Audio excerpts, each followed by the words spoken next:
Bem, falar sobre regência, profissão de regência, eu acho que não dá para conversar sobre regência sem pensar um pouquinho como é que apareceu essa coisa chamada regência, né? Falar um pouquinho da história da regência. A regência, ela começa já os primórdios, que não são nem chamados de regência ainda, mas ele tem um reflexo do trabalho que se fazia na Idade Média, né? Da quiromonia, que já no canto gregoriano, os padres eles tinham gestos, né? Teses, esse gesto, e arces, para cima, que a gente usa muito, na verdade, na regência, esse tipo de gesto, um gestual para cima, gestual para baixo, arces e teses.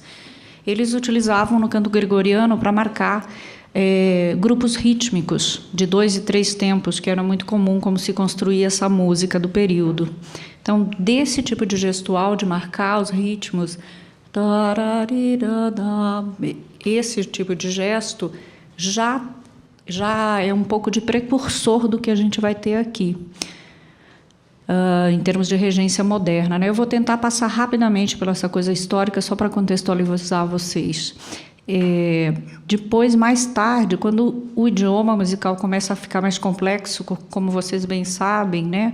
A gente passa dos cantos gregorianos e cantos fimos e a gente passa para o discurso polifônico. A gente começa a ter uma necessidade maior de que alguém dê algum tipo de marcação para que a gente possa se manter juntos, ainda mais em igreja, que tem uma reverberação imensa e que a chance de desencontrar é muito grande. Então, com os discursos polifônicos, já os próprios cantores tinham esse papel. Alguém batia o pé, alguém marcava com a mão, alguém batia a palma, outros pá, faziam com a boca. Várias pessoas para unificar essa pulsação. Então, essa necessidade de unificação da pulsação, principalmente nas igrejas, com essa acústica muito intensa, foi que levou a essa necessidade de alguém marcar o tempo. Na época, os próprios cantores faziam isso. Quando começou a ter o discurso musical ainda se modifica ainda mais, e aparecimento, por exemplo, vou dar um exemplo, por exemplo, dos coros da polifonia policoral, que é um coro canta do lado de cá, o outro coro canta do lado de lá da igreja, o problema ficou ainda pior. Porque para você manter o coro do lado de cá com o coro do lado de lá, com o reverb da igreja juntos, é difícil hoje e foi difícil sempre. Sempre foi difícil manter junto. Então, começou a aparecer, em vez de cada um marcar o seu tempo, que não funcionava mais, porque um coro está de um lado e outro do outro, então eles tinham que ter algo em comum, começa também uma pessoa marcar um tempo. Esse tempo, nessa época, ele é um tempo que é marcado audível, porque só o gesto do braço não funciona. Então, ou com bastão, ou com pedaço de papel batendo, uma percussão, alguma marcação de tempo. Vou passar rapidamente. Aí vocês sabem que a história da música começa a privilegiar mais os instrumentos, né? E a linguagem fica mais idiomática para os instrumentos. Começam a se aparecer pequenos grupos instrumentais. A música vocal ainda é muito importante, mas os grupos instrumentais começam a ganhar muita força e muita importância. Quando esses grupos instrumentais começam a crescer em número, também a figura de alguém como centralizador do tempo, não regente, um centralizador de pulsação, né? Hoje a gente às vezes faz isso, fica só uma centralização de pulsação, mas na verdade a gente devia fazer muito mais como regente, né? Mas é importante essa coisa de centralizar a pulsação. Então, quando crescem as orquestras, no começo as pequenas orquestras barrocas, elas tinham uma coisa que era muito boa, que era o baixo contínuo, que era a própria escrita musical. O baixo contínuo, ele não só ele aglutina o discurso musical por meio de uma rítmica constante. Isso ajuda a aglutinar o grupo, sem necessidade necessária de ter alguém extra marcando o tempo. Então, o próprio cravista pode fazer isso. O cravo era um instrumento ótimo para isso, que chamava-se a regência do cravo, por exemplo. Por quê? Porque é um instrumento muito percussivo, então ele dava a pulsação com muita clareza, e o baixo contínuo, ele amarrava o conjunto em termos harmônicos e em termos rítmicos. Então, a figura do maestro extra, o continuista, não era importante, não era necessário. Quando não tinha um continuista que tinha essa destreza para fazer isso, que marcava com a maneira dele tocar, deixando bem claro o jeito que ele tocava, ele marcava de maneira que o pulso ficasse muito claro. Ou ele marcava com a cabeça, fazia gestos com a cabeça ou com o corpo para dar entradas e etc., para ajudar o grupo. Quando o continuista não sentia vontade de fazer isso, também os violinistas faziam. Por quê? Porque eles estavam na ponta do grupo, todo mundo via eles. O arco é um instrumento que funciona muito para dar entrada, para dar tempo, né? Muitas orquestras até hoje tocam sem regente, orquestras pequenas. Por quê? Porque o Spala, ele pode conduzir o grupo. Ele pode fazer isso em grupos pequenos, porque não vai ter tanta defasagem de tempo entre ele. É uma música de câmara com alguém liderando numa orquestra pequena, essa é a ideia. Então, quando as orquestras crescem no romantismo, o número de instrumentos aumenta muito, as casas de concertos aumentam muito, a figura do regente começa a ser muito importante. Mas mesmo antes disso, na ópera, a ópera é um organismo bem complexo, né? Você tem cantor, tem cena, tem bailarino, tem orquestra, tem solista, tem coro. Então, são muitos elementos para serem unificados. Então, com a ópera, a presença do regente passa a ser uma coisa muito importante, de novo, como elemento unificador. Na ópera, isso aí a gente está falando de século XVII, final de século XVII, ou o século XVII, que ela começa antes, mas já estou falando mais de final de século XVII, essa figura do regente começa a marcar mais coisas, além de simplesmente o pulso e unificar todo mundo. Ele é um auxiliar do fazer musical, de fraseados e etc., né? Então, ele passa a ter essa importância maior. Em 1820 é uma data bem importante na vida dos regentes, na vida da regência especificamente, porque em 1820 se diz que começou a regência com batuta, né? Parou de bater pé, parou de gritar, parou de bater braço, ou a regência silenciosa, que às vezes não funcionava, não tinha muitos esquemas, não estava uma coisa formalizada, e começou a se usar a batuta, né? O Spohr, ele fala que ele foi inventor da batuta, embora que os relatos contem que ele usava um arco de violino para marcar, não era uma batuta mesmo, né? Por que eu estou contando tudo isso? É porque eu vou chegar ainda na profissão do regente, mas é que tudo isso é a construção da profissão, para vocês entenderem o que, na verdade, faz esse cara que está aqui na frente. Ou tenta fazer. Às vezes consegue, às vezes não consegue, né? Como qualquer coisa em música. Então, mais tarde, entre 1820, que é esse aparecimento da batuta, e 1847...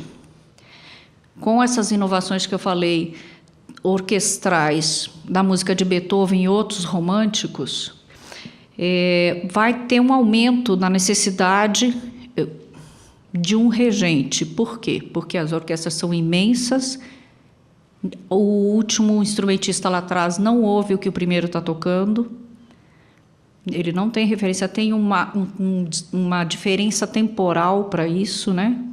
Que também atrapalha essa questão. E, a partir dessa época, a necessidade de uma figura central passa a ser aceita na história da música. Antes era um cara que batia o tempo, que só auxiliava batendo tempo, mas ele não tinha muita importância. Na verdade, ele não era nem um músico, assim, com M maiúsculo. Ele passa a ser nessa época do romantismo que ele começa a assumir, no início ainda no romantismo, em 1820, a gente está falando início, né? Ele começa a assumir um lugar de liderança e ser respeitado e ser aceito como necessário para o fazer musical. Antes ele não era necessário. A gente se vira sem ele, né? Mas nessa época ele começa a ser aceito como uma figura necessária no fazer musical das grandes orquestras, né? E ele passa já no final do século XIX, esse percurso dele ser aceito como uma figura central, até ele chegar no lugar que a gente conhece hoje, que é ele na frente da orquestra, virado de costas para o público. Isso aí a gente já está falando do final do século XIX. Demorou um tempo aí para ele ser aceito essa figura aqui, de virada de costas para o público, dando as indicações musicais, de fraseado, de interpretação para a orquestra, né? Então, ao longo do século XIX, principalmente no princípio do século XX, a técnica de treinamento continuam ligados à ópera, tá? Devido à grande escala da ópera, né? E o constante crescimento do número de concertos da orquestra profissional e semiprofissional encorajou a transferência da imagem do virtuoso para o maestro. Por quê? Porque essas músicas agora são umas músicas muito complexas do romantismo e o regente passa aos poucos assumindo a ser a pessoa responsável por essa interpretação, né? Ele passa a ter um papel de protagonista, quando antes ele era apenas um marcador de tempo, né?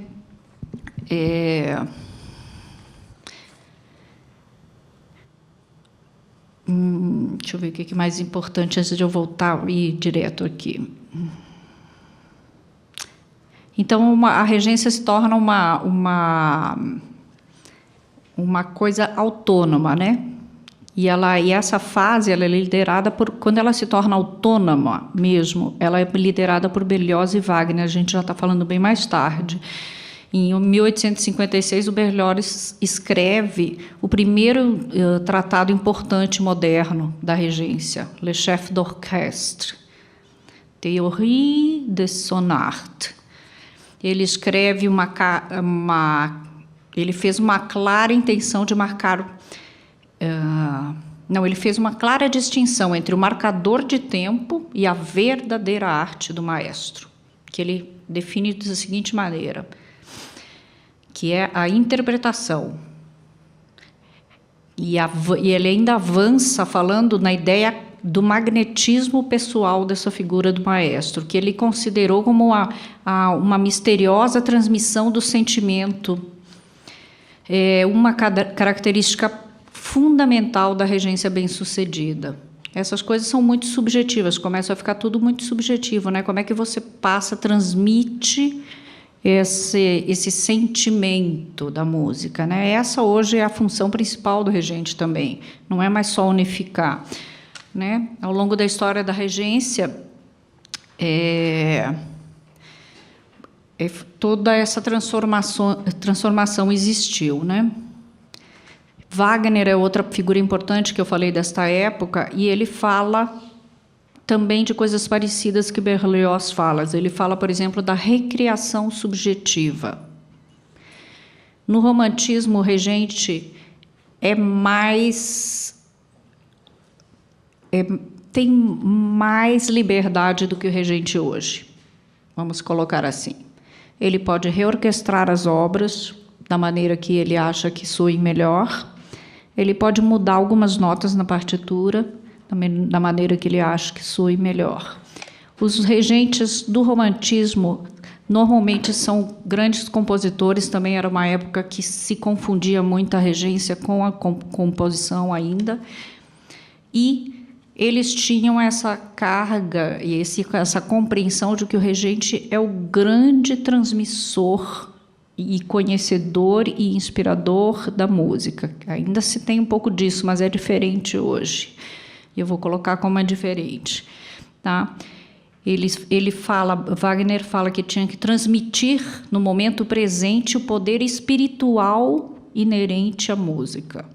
Então estão falando de outras coisas, né? Além de simplesmente interpretação musical, passa para essa coisa muito pessoal dessa figura do regente. E realmente no romantismo, quer dizer, se você vê Mendelssohn e vê vários compositores olhando a música do passado, eles não tinham o escrúpulo que a gente tem hoje de pegar um bar e querer mudar alguma coisa. Eles reorquestravam simplesmente para a orquestra tudo que eles tinham. Hoje a gente, na verdade, eu acho que a atualidade é bastante purista em relação à música. E isso tem prós e contras, meu ponto de vista. Eu acho que a gente perde muito liberdade de autoexpressão quando a gente é purista demais, porque a gente está sempre querendo seguir uma regrinha. Então, acho importantíssimo a gente conhecer. É engraçado, quem sabe que eu gosto de Bach e gosto de música antiga, acha meio estranho falar isso. Mas não é estranho, não. Porque, na verdade, a gente tem que buscar as referências no passado, nos tratados, mas sem que isso se torne grilhões para a nossa interpretação. O músico sempre foi músico, em todas as épocas da música, como uma liberdade, uma necessidade de expressão musical através desse fazer musical. Qualquer músico, né? Seja ele regente, instrumentista ou o que for. Então, queria só finalizar essa introdução para entrar no assunto mesmo de hoje, né? Então, o Wagner, só finalizando o Wagner, ele não deixou nenhuma dica, assim, um conselho técnico, mais claro, mas as abordagens dele, das sinfonias de Beethoven, por exemplo, indicavam uma propensão de muita modificação do ritmo, algumas mais sutis, outras mais persistentes, né? Aquela coisa que se fala do tempo rubato, né? Que o romantismo trabalha muito. E também uma reorquestração seletiva, uma grande liberdade de reorquestração que eles tinham nessa época, né? Vocês sabem que os regentes acabaram virando, depois do romantismo, umas grandes figuras intocáveis, né? Os grandes regentes figuras, né? São os incontáveis os maestros que a gente consegue enumerar. Vou falar alguns: o Carl Richter, o Hans von Bülow, Henry Wood, o próprio Richard Strauss, que era compositor, mas um excelente maestro também, o Toscanini, Zelt, o Karajan, e assim vai, né? Bernstein, que é importantíssimo a gente falar de Bernstein aqui no Brasil, porque os grandes maestros brasileiros todos tiveram uma influência direta de Bernstein. Então, ele é uma figura muito importante dentro da América Latina, não só no Brasil, mas ele influenciou a geração anterior, umas 2 gerações atrás do que ele influenciou diretamente essas pessoas. As pessoas estudaram com o Bernstein. Então, ele foi uma pessoa muito importante, né? Agora, a gente tem que ter claro que esses maestros, eles viveram numa época de grande expansão no mundo musical. Eu acho que isso vale a pena entender, para a gente entender qual que é o papel do maestro hoje, né? Houve uma grande expansão de criação de orquestra no mundo inteiro, e as orquestras passaram a ser quase que um cartão de visitas dos países. Elas davam os países civilizados do primeiro mundo, né?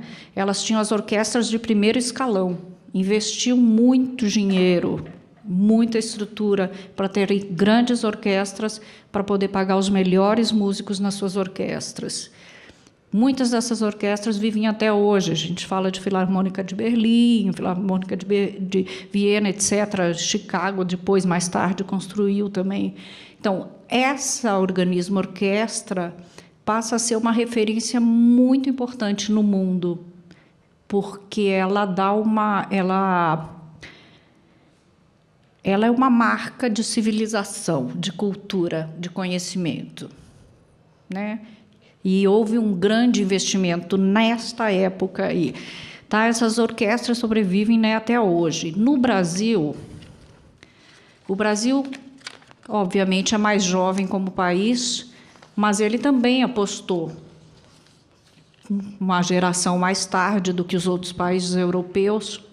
Começou na Europa, depois os Estados Unidos segue criando as grandes orquestras, o Brasil começa depois, sendo colônia, né? Aqui as coisas começaram depois, não são menos importantes. Eu acho que a época do Tupiniquim já passou. Mas é importante a gente ter essa perspectiva de ver que aqui a coisa começou depois. Se você parar para pensar, o ZESP, as grandes orquestras brasileiras começaram nos anos 50. Tem uma orquestra, quer dizer, a Orquestra Brasileira foi fundada antes, em 1940. Mas a ZESP foi nos anos 50, a OSPA foi nos anos 50. Quer dizer, os anos 50 foram uns anos muito importantes para o Brasil, em termos de orquestra, e Cor Soares Nova foi criado no final dos anos 50. Vários grupos musicais importantes do Brasil foram criados nessa época por um interesse em se investir em cultura, em se investir em formação, e em se investir em arte e difusão musical. Então, a gente fala dessa época. Com isso, com o reflexo desse investimento, o resto da população começa a fazer música amadoristicamente, o que é excelente para nós músicos. Quanto mais pessoas fizerem música, melhor vai ser a qualidade, melhor as pessoas vão entender a música que a gente faz, mais alunos nós teremos, né? Então, assim, foi o que aconteceu. Se a gente pensa, depois dos anos 50, 60, 70, nos anos 80 e 90, o que tinha de coro amador é uma coisa assim, se espalhou pelo Brasil. Uma coisa, um fenômeno lindo de que aconteceu e que, depois dos anos 90, começou a decair. Se a gente vê, depois dos anos 90, esse percurso, a gente tem muito menos coros hoje amadores do que a gente tinha. E a gente tem mais grupos especializados, pequenos grupos especializados. Isso influencia na carreira do regente, na profissão do regente, de que maneira? Não existem grandes orquestras para todo mundo. Não existem grandes coros para todo mundo. Você precisa fomentar isso, né? Você precisa fomentar. E fomentar também através de incluir os amadores fazendo música, porque você cria grupos e oportunidades para as pessoas participarem. Isso também aconteceu no Brasil. Aconteceu através de algumas instituições, como são, por exemplo, as grandes empresas. Teve uma época que se falava muito que era importante você ter uma atividade musical dentro da empresa, para os empresários, para os trabalhadores relaxarem, ter um momento de prazer e descontração, porque a vida não é só trabalho. Vocês ouviram isso já, com certeza. Eu não sei se eu concordo que a vida não é só trabalho, mas brincadeira. Brincadeira. Mas, em todo caso, se a gente pensar que a gente saiu dos anos 50, onde teve um grande investimento no Brasil em grupos profissionais de grande porte, depois a gente passou um tempo sem esse mesmo investimento. Essas orquestras, inclusive, algumas decaíram. Decaíram por quê? Por causa da falta de investimento, né? Que se teve um grande crescimento, crescimento na parte dos músicos amadores, depois diminuiu. Isso influencia na oportunidade que os regentes têm de trabalho e que tipo de trabalho que eles vão desenvolver. A gente tem a gente vê, já olha para trás e é mais próximo da gente, uma segunda fase na virada do século agora. Final do século passado e início do século XXI. O que a gente vê nessa virada de século? Uma reformulação, por exemplo, da orquestra da USESP, né? Que a USESP existe desde 53 e ela é reformulada agora pelo Neschling, né? A Sala São Paulo é inaugurada em 1999, super perto da gente.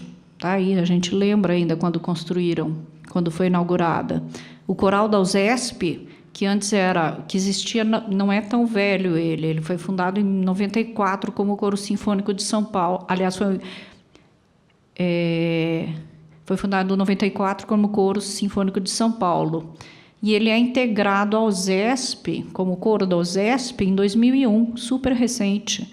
Nós estamos em 2019. Então, a Filarmônica de Minas Gerais foi criada em 2008. Então, isso mostra um novo investimento em grandes grupos, em trabalhos de qualidade. E isso, na minha percepção, não é ao acaso. Isso é fruto da vida atual, da internet. Eu acho que a internet está muito ligada a essas reestruturações e essa volta de investimento nos grandes grupos musicais. Por quê? Porque a internet ela permite a vocês ouvirem músicas de qualidades e ouvirem essas grandes orquestras que só existiam lá na Europa, você ouve na sua casa.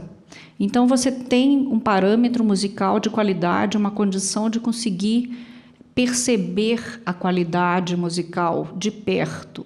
Isso faz com que o Brasil volte a querer investir em qualidade das suas orquestras. Porque hoje o nosso público, ele não é leigo. É um público que abre a internet e ouve o que está ali. E se forma, talvez não tradicionalmente, mas ele tem acesso à internet e está ouvindo a boa música, bem executada. Né? Isso muda muito, é um paradigma que muda muito a vida musical atual. Né? Eu gosto de brincar que eu falo assim, que a internet é um fator que ajudou muito assim, a modificação a expansão, né, a difusão do material musical, porque fico lembrando na minha época, se você comprava um vinil, você comprava um CD, era um acontecimento, você chamava os amigos, reunia em casa, vamos ouvir, não sei o quê, porque era tão difícil você conseguir um vinil ou um CD depois que apareceu o CD. Eu sou da época que ainda não existia CD, depois apareceu o CD, eu fiquei, nossa, que som, né, maravilhoso, não sei o que, não tem mais o sentia falta do ruidinho lá do vinil. Então, essas coisas que foram melhorando, a tecnologia foi melhorando a qualidade, ela influencia diretamente no fazer musical, né? E, diferentemente da grande expansão dos coros amadores que aconteceram nos anos 80 e 90, o apelo pela qualidade musical é fruto da fácil comparação dos produtos musicais, que é o que eu acabei de falar, né? Feita por qualquer pessoa que tem acesso à internet, qualquer pessoa, né? E a disponibilização das grandes orquestras também é acessível a qualquer ser humano que queira, que tenha acesso à internet, né?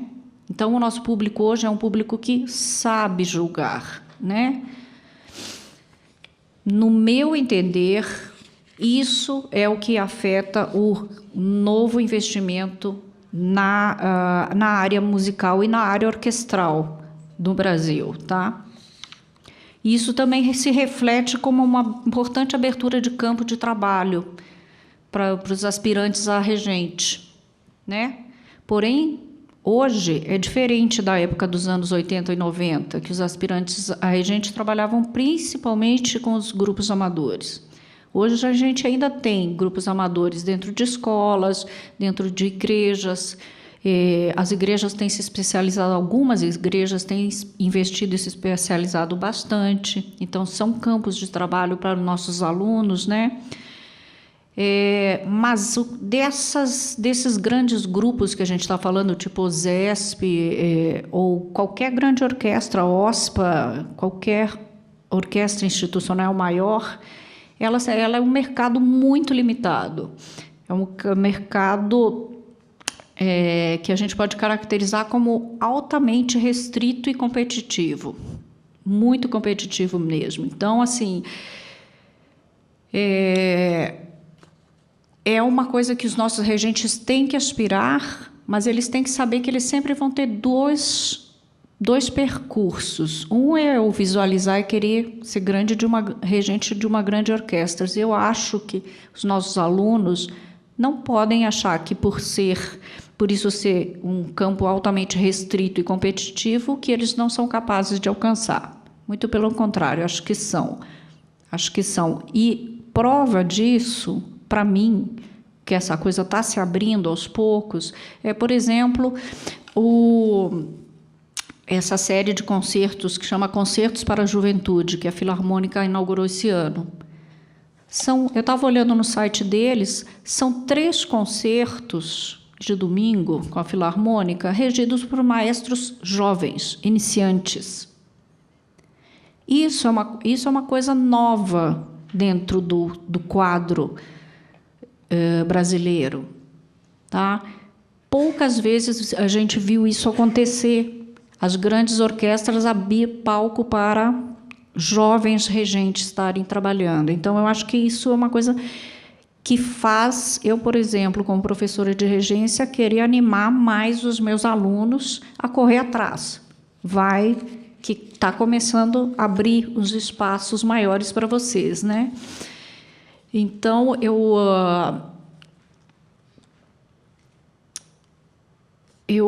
o que eu falo para os nossos alunos, que se eles almejam esse tipo de carreira, é fundamental que eles não fiquem apenas com o que a universidade tem para oferecer. A universidade é um lugar maravilhoso, mas é um lugar muito restrito. Ela cria uma falsa impressão de realidade, de vivência musical, que não é exatamente compatível com a realidade lá de fora. Para você entrar num campo restrito e competitivo da regência do lado de fora da universidade, você tem que ir para festivais nacionais e internacionais, você tem que ir para academias de regências nacionais e internacionais, porque não é só uma questão de prática musical e de vivência musical, é uma questão de você se fazer conhecido, de você criar conexões com as pessoas que estão atuando na área e criar o seu espaço. Né? Num mundo que é extremamente... Você tem que ter contatos pessoais. Essas academias de regências, os festivais de regências, são fundamentais para criar os contatos pessoais dos nossos alunos, coisa que a universidade nunca vai oferecer para vocês. Nunca. Tá? Eu acho a universidade fantástica, mas a imaginar que a universidade vai dar tudo o que você precisa como aluno de regência não é real. Né? Você tem que ir atrás de outras coisas que a gente não pode. Festivais como o Campos do Jordão. Campos do Jordão é um festival para você trabalhar, além de trabalhar com grandes mestres, diferentes do que você tem contato aqui, é você fazer contatos, de novo, fazer contatos, investir. E falando de profissão da regência, eu sinto que a profissão da regência ela mudou na atualidade, principalmente para as gerações mais novas, mas já para mim já está mudando bastante. Por quê? Hoje em dia, o papel do regente não é mais só fazer música e reger. Ele tem uma carga administrativa grande. O regente, para dar certo hoje, ele tem que ser uma pessoa proativa, que pensa projetos, que investe, que corre atrás, que tem ideias, que aposta nas ideias. Então, isso é bastante importante. Isso é uma coisa muito diferente das outras gerações, porque você se preparava para uma coisa que já existia.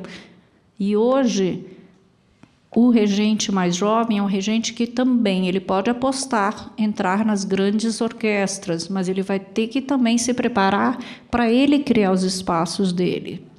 Tá? Eu acho que a gente está nessa fase que é bastante importante, né?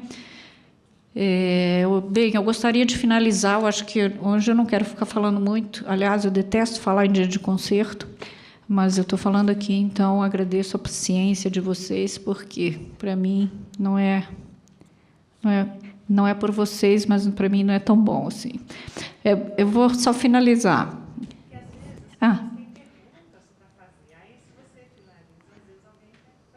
Então, eu vou finalizar aqui rapidamente, aí se alguém quiser fazer uma pergunta, fica à vontade, tá? Então, eu queria finalizar dizendo que a profissão de regente exige hoje muito mais do que o músico e o líder, que é o que eu acabei de falar, tá? E que no âmbito musical não mudou, também mudou a função do regente. Isso é importante ficar claro, que antes, no romantismo, o regente era aquele ser inquestionável, aquele ser de outro planeta, intocável, e hoje não é mais assim. Hoje, o regente é um membro de um grupo que faz música junto. Claro que a sua função continua sendo pensar a interpretação. Você está num lugar privilegiado, auditivo, para poder ouvir o todo e contribuir com essa interpretação musical, né? Você estuda a partitura antes dos músicos, para você pensar e tomar decisões musicais. Você tem a grade, que tem a parte de todos os instrumentos. Então, continua cabendo a você essa compreensão musical geral, tá? Mas mudou de que forma? Mudou que hoje o regente ele tem que estar muito mais aberto para ouvir o que o grupo dá para ele, porque os nossos músicos estão mais qualificados, isso é uma realidade, uma boa realidade. Então, eles também te inspiram. Essa questão da inspiração é uma troca. Você tenta inspirar o seu grupo, o grupo tenta te inspirar. E é uma troca. Fazer musical em conjunto, vocês sabem que é essa troca. Só funciona quando a gente consegue realmente fazer essa troca, né? E quando o regente contribui, eu acho que isso é muito importante, quando o regente contribui que os músicos se ouçam entre si. Ele não é uma parede que impeça as pessoas de se ouvir, tá? E no âmbito administrativo, eu já falei que ele tem que ser proativo e investir em projetos, né? Então, só para finalizar, em termos gerais, são duas as possibilidades de trabalho: entrar para uma instituição já estabelecida ou criar o seu próprio grupo. Ambas requerem uma dedicação enorme, não somente no métier musical, mas também no interesse em conhecer o mercado de trabalho e se adequar e pensar projetos que sejam viáveis dentro dessa realidade. Então, vou abrir para perguntas. Se alguém quiser perguntar alguma coisa, fique à vontade.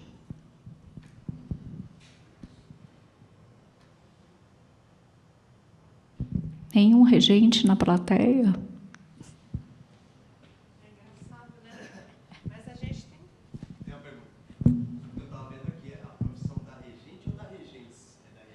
Da regência.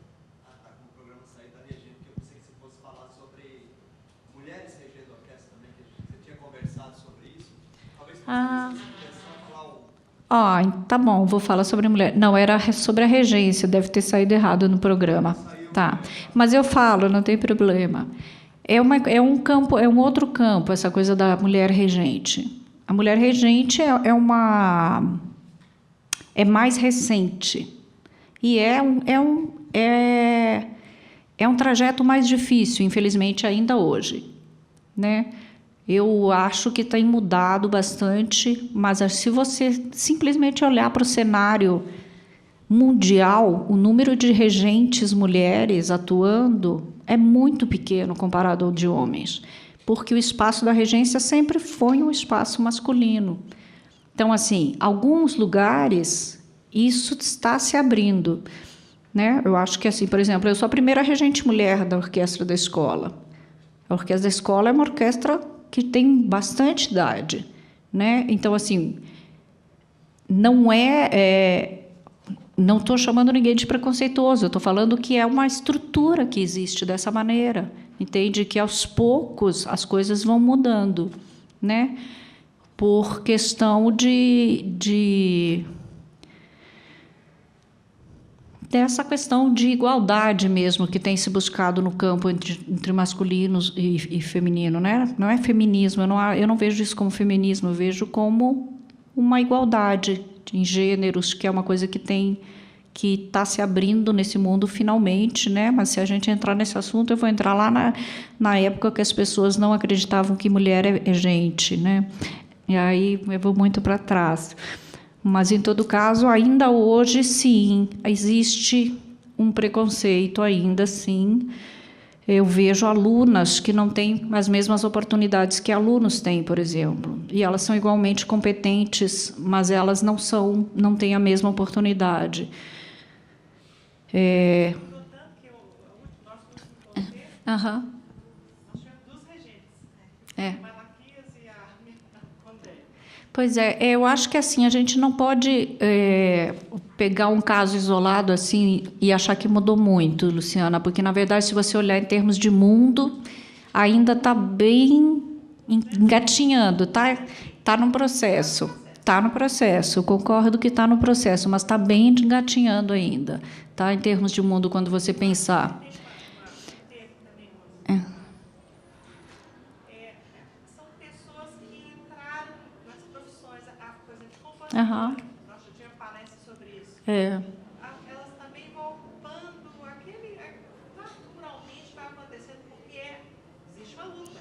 Exato. Né? Vai ocupando aquele lugar. Na música a gente está vendo isso também em composição. É verdade, é verdade, é verdade. Eu acho que, assim, por exemplo, essa coisa é tão clara que, por exemplo, muitas mulheres regentes, elas optaram em ter uma posição mais, até na maneira de vestir, mais masculina, para se colocar no mercado, né? Então, eu acho que não é por aí. Eu acho que a gente tem que ser quem a gente é e se respeitar em primeiro lugar, sabe?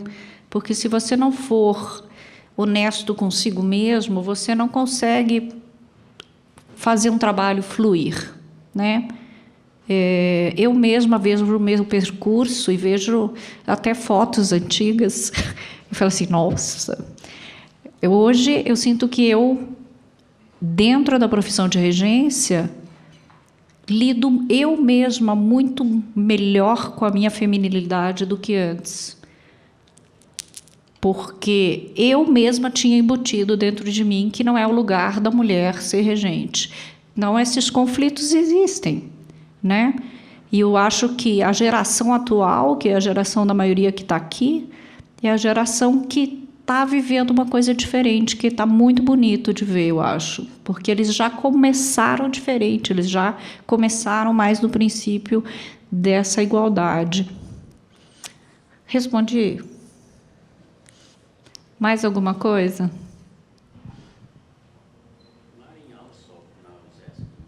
Marin Alsop é um grande nome na regência atual, não só na USESP, né? Até ela está saindo da USESP agora, no final do ano ela sai e ela assume a regência da rádio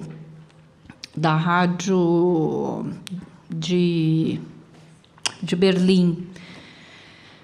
Então ela sai da USESP e vai para lá. Não foi uma coisa muito fácil, a coisa da Marin Alsop também.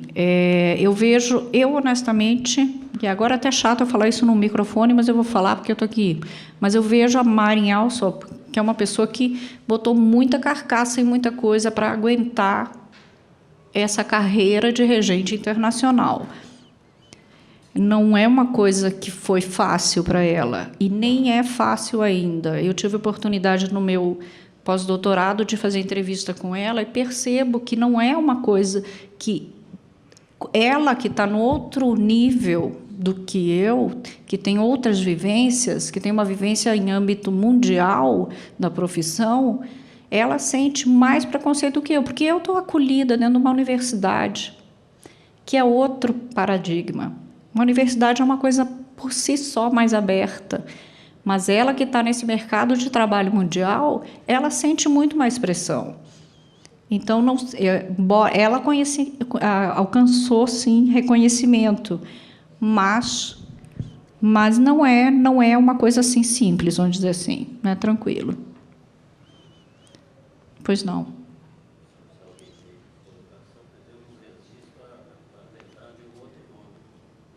Ah. Não sei se ainda é regente da Filarmônica de Hamburgo, Uhum. australiana Simone Young. Aham. As regências dela de Madrid, não sei se na Europa enfrenta esse tipo de preconceito. Porque pode ser que enfrente na América Latina. Eu acho que, como eu falei, isso aí é um assunto para grande... A gente podia fazer um seminário só sobre mulheres regentes, seria bem interessante. Tem bastante assunto para manga. Para responder essa sua pergunta, eu não saberia responder. E também não ouso dizer que na Europa é menos preconceituoso do que aqui. Eu acho que eu estaria sendo injusta ao afirmar isso. Tá? O que eu percebo é que, mundialmente, o espaço para a mulher regente é mais restrito. Estão sendo superadas. Estão. Exatamente. Estão sendo superadas, ainda bem, e graças à nova geração. Nós somos muito gratos. Todos nós que podemos contribuir de alguma maneira e vocês que estão aí. Né, eu acho que eu vou cortar o assunto aqui, porque eu precisava, assim, 3 minutos de concentração antes de começar, pode ser? Então, até mais. Muito obrigada a todos.